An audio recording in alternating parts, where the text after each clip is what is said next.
Thousands gather in Istanbul calling for peace and at the same time are protesting against the AK party government. Meanwhile, gunshots are heard as Ferguson protests turn violent a year after the Michael Brown shooting. Ann Nunez will tell us why.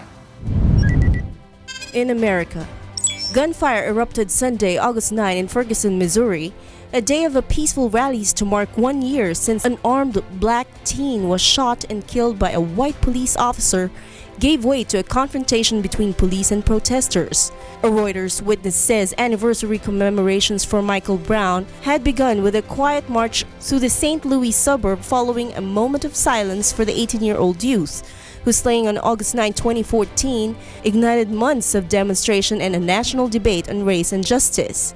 The scene changed dramatically after dark, with a crowd of dozens of protesters blocking traffic and smashing store windows along West Florissant Avenue, which bore the brunt of last summer's rioting, chanting "Shut it down."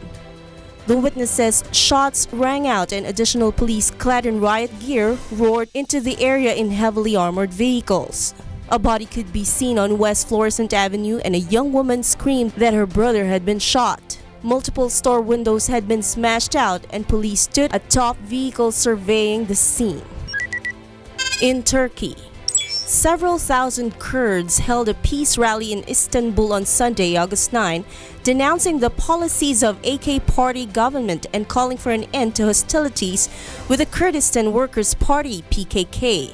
The Turkish military launched an air campaign against PKK camps in northern Iraq on July 24 after a resurgence of militant attacks. State-run Anadolu news agency said more than 260 militants had been killed, including senior PKK figures, and more than 400 wounded by August 1, but gave no source for the figures. The fighting threatens tenuous peacemaking efforts, with the PKK having declared last month that it was stepping up attacks and accusing Turkey of violating a 2013 ceasefire. Demonstrators called for an end to hostilities and said peace talks should be resumed as soon as possible. Ann Nunez reporting for Y News.